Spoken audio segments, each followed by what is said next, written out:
Talk about the process of microsporogenesis. Whenever we are just talking about the formation of megaspore, it is just related, it can be also called as the megasporogenesis. This begins with the differentiation of the archisporial initials in the nucellar hypodermis.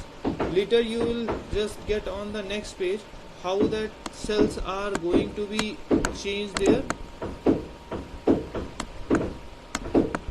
structure for the process of this megasporogenesis. Here it is a mature embryo sac you was having on your screen, but before that one, how that structure has been formed and what are the changes you will observe, that one is just represented here. The means it is just representing that how the ovule is going to be developed over there. Then there is a major difference between the microsporogenesis from the megasporogenesis on the basis of that in an angiospermic plant, archisporial initial either acts directly as a megaspore mother cell or divides periclinally into an outer primary parietal cell and the inner primary sporogenous cell. Means this is just representing the parenchymatous mold epidermis megaspore mother cell, that one is represented here. Then it will be just going to develop as a megaspore mother cell directly, or it will further divide itself into the periclinally into the outer primary parietal cell and the inner primary sporogenous cell. Sometimes it is observed that this particular cell will divide from the center from in this direction, and the upper portion means the top one which one is moving outward, that one will just represent the primary parietal cell, while the lower one which one is towards this region, that one will be just called as the sporogenous cell. The archisporial initiates behave as a megaspore mother cell. Means it is it can be written as a MMC. Megaspore mother cell will be abbreviated as a MMC and undergoes meiosis. Which one is will be just going to be megaspore mother cell will just divide itself by the process of the meiosis. You can just see there after the periclinal division, it is just megaspore mother cell. It will divide itself further with the meiosis and makes the 4 daughter cells over there. This is the structure of 4 daughter cells whatever has been just formed over there. Out of this, the 3 daughter cells will degenerate. Means the 3 megaspore mother cells will degenerate later on. Only the single one functional megaspore will be the last one over here. Then it is also called as the megasporocytes, which divides meiotically to form a linear tetrad of 4 haploid megaspores. These all the structures means what the 4 haploid structures you are just getting here, that one will be just dividing with the meiosis, and this structure can be also called as the tetrad.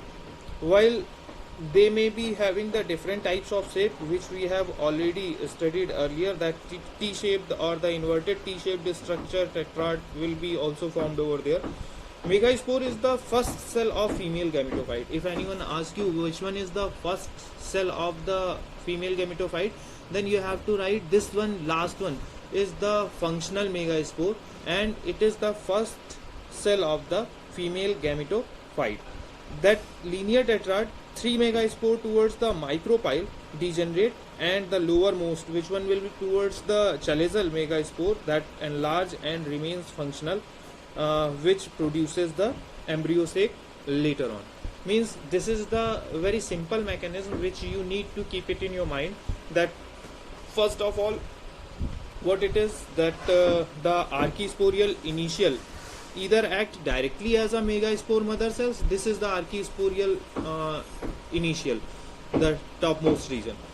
Maybe it act as a direct megaspore mother cell, or there is another condition in which it will divide itself into the periclinal plane and form a parietal cell. Parietal means the outer side, whatever you are just looking, that one will be just called as the parietal, and the another inner means time you got the two regions, micropylar region and the chalazal region. So in the first heading it is written micropylar region of the nucellus. Usually a single cell gets differentiated from other cells. It is called as the primary archisporial cell. At the top, what I indicated in the previous picture, that is just represented as a archisporial cell. It contains a big nucleus, dense cytoplasm, and has a large size. Means it can be just differentiated with the other cells because it is having little bit changes in comparison of other cells which one is surrounding it. It has the big nucleus, dense cytoplasm, and a large size of the cell. It is just dividing periclinally. Periclinally means from the middle of that one. It is just dividing itself to form the primary parietal cell and primary sporogenous cells. Parietal cell, which one will just representing the micropylar side, while the sporogenous cell will just represent the that chalazal side. Don't get confused with the structure of ovule that which you have seen yesterday. In that one, the micropylar region was just represented towards downward and the chalazal end was the upward. But what picture I shown right now, that one is having the micropylar end at the top and the chalazal end at the bottom. So don't get confused with that structure. The parietal cell may either remain undivided. As I told here, the changes will be observed along with the sporogenous cells, and it will just divide. It is written here, the sporogenous cells become subhypodermal in position. Ovules with such a hypodermal sporogenous cells are called as the crassinucleate. Here one new term it is given, crassinucleate. You have to underline that one.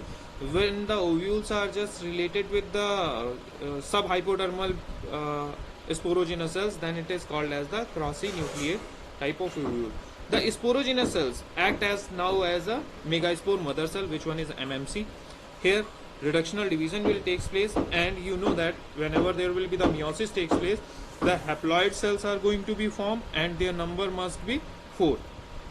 So out of with the sporogenous mother cell, there will be the meiosis takes place and it will just form the 4 haploid cells. Out of that 4 megaspore mother cells, 3 get degenerated and only 1 megaspore remains functional in the ovule.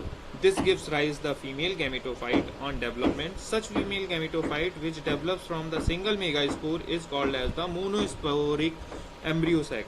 This development is called as the monosporic development also. Means whenever we will just finish the content, megaspore mother cell, which one will remain, the lowermost cell of the that structure, will form the single ovule, single gametophyte.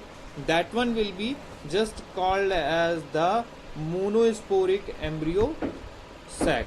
The development is called as the monosporic development, and this megaspore is a haploid structure and represents the first of the female gametophyte.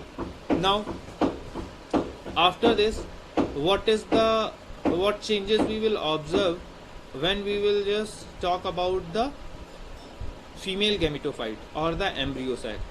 Here it is given the heading formation of the female gametophyte. Means now we are just going to talk about the development of the embryo sac, not only the single structure. Now it is being represented by the embryo sac.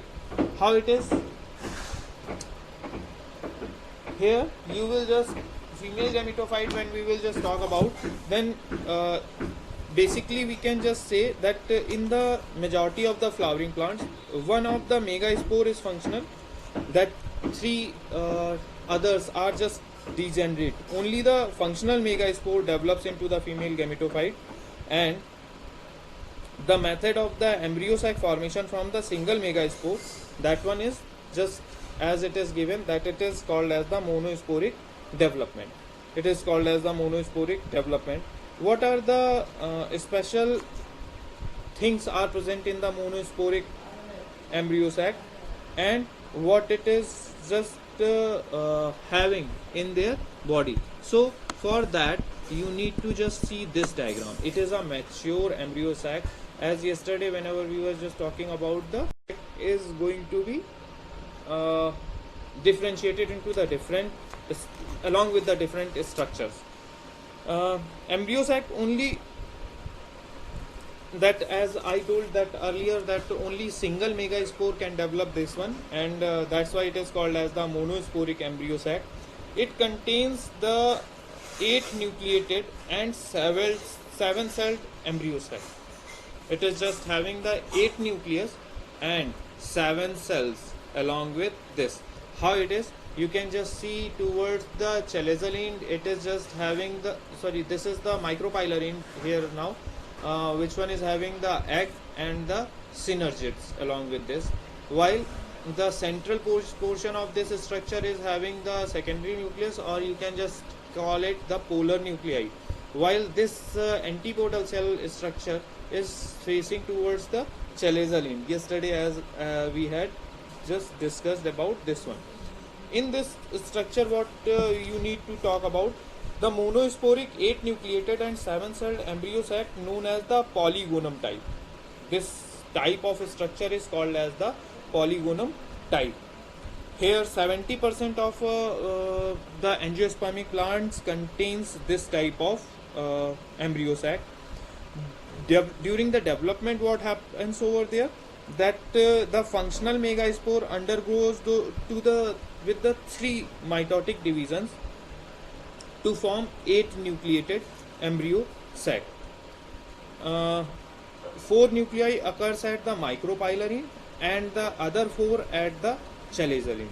Means in the initial stages, what it is observed, there will be the 2 divisions by which the particular 4 cells has been formed over there. 4 nuclei will be just present at the micropylarine, while the 4 nuclei are just present towards the chalazoline. 3 nuclei at the micropylarine forms the egg apparatus, and the 4th migrate towards the center. Means what, the 4 nuclei are present, out of that 3 will just remain attached with that particular region, means at the micropylarine, while out of that 1 will move towards the center of the structure. And here there will be the formation of the 2 polar nuclei, because at the chalazoline whatever the 4 cells are present, they will also act in the same manner. Here also the three nucleus will remain in that chalazoline position, and the other one will move towards the center, and the cluster of 3 nuclei, which one is present towards the chalazoline, they will be just called as the antipodal cells. And that this group, means this pair of the nuclei, which one will be present at the center of the cell, will fuse together and forms the polar nuclei. Now a fully developed monosporic embryo sac will contain 8 nucleated polygonum type of embryo sac, which one will contains this 7 celled structure. Out of that, first the region which we will just study, that one will be towards the micropylarine, that is making the egg apparatus. What about the egg apparatus over there? You have to just keep the egg apparatus, group of 3 cells situated at the micropylarine. Centrally located cell is called as the egg cell. Means out of these 3, the centrally present the cell is called as the egg cell. On its side are present 2 synergids. Here in the egg cell you will just observe a large vacuole. The cursor is representing the large vacuole, and beside that one the nucleus is towards the lower end. Nucleus will be shift itself towards the lower end because the vacuole is present along with this structure. Synergids show a filiform apparatus attached to their upper wall. Filiform apparatus means this is the attachment of the this structure, which one is towards the upper wall, and It is known to attract and guide the pollen tube. Each of the synergids have a vacuole at its lower end and the nucleus at its upper end. Filiform apparatus, as you can just see that filiform apparatus, it is on page number 38 in your book. It is a mass of finger-like projections present in the synergids. In the growth of the cell wall, these are rich in the polysaccharides. Each projection is provided with a set of microfibrils. It is supposed to be developed due to some chemotactic stimulus. It helps the short distance transport of the nutrients across the synergid walls. Nutrients are being supplied with the synergid wall, and normally they are just supporting a special mechanism of transfer of pollen tube also. They are finger-like projections, means they are made up of the finger-like projections, and they are made up of the microfibrils. You have to just note down that thing. The second one is the structure polar nuclei, what I was just telling there.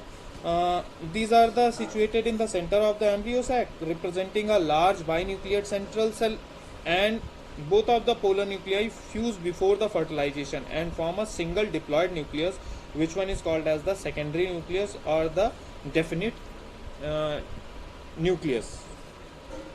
Definitive nucleus it may be called, while it is just easy to learn that secondary nucleus. Here what it is, polar nuclei, what the one nuclei came from the egg apparatus, one nuclei came from the antipodal cells, that one is going to be fused before the fertilization. You will get later on. Now the antipodal cells, the third group, which one is towards the that chalazoline. What it is, the group generally degenerates soon after the fertilization, means these cells have not any specific work for the embryo sac. They will just degenerate after the fertilization. Thus a mature monosporic polygonum type of embryo sac at the time of fertilization is having the 7-celled structure, 3 plus 1 plus 3, and 8 nucleated structure. What it is, 3 cells at the micropylar in 2 synergids and 1 egg cell, while 1 at the center cell, which one is diploid, and second it is called as the secondary nucleus, and the third structure and 3 antipodal cells at the chalazal end. Beside that, you can just you will study about the bisporic embryo sac, tetrasporic embryo sac. By the term only, you can just recognize that bisporic embryo sac, what it is, 2 megaspore nuclei take part in the embryo sac formation. Like you can just keep here the Allium cepa. Do you know what is the which plant is known as the Allium cepa?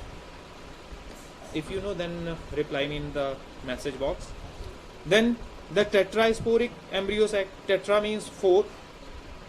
All the 4 megaspore, whatever it is just forming there, they are just developing as the unit for the after the division of meiosis. Here this type of embryo sac develops from 4 megaspore nuclei, like the peperomia. That one is a plant, but that is not having any common name. On the basis of the development of the embryo sac, they can be distinguished into the monosporic, bisporic, and the tetrasporic. So that is about the development of that female gametophyte. According to your book, you can get it in a different way. आपकी book में जो लिखा हुआ है, आप point wise वहाँ से भी नोट कर सकते हैं इसे. Here it is given in the monosporic, that same thing. Point number 1, it is just having the remaining megaspore in the ovule is given sufficient nourishment, margin size. Megaspore now divides by the 3 successive mitotic divisions and forms 8 nuclei. Later, that out of these 8 nuclei, how they are going to be formed? Haploid megaspore is going to be takes place with the meiosis, and first form that 4 nuclei, then they will be just divided into the double. That out of these 8 nuclei, 3 nuclei at micropylarine undergoes the cytokinesis, and form the egg apparatus. Means here it is given out of 8 nuclei, 3 nuclei at the micropylarine undergoes cytokinesis, forming cell wall and form the egg apparatus. The egg apparatus contains two. The things are remain same. You can just read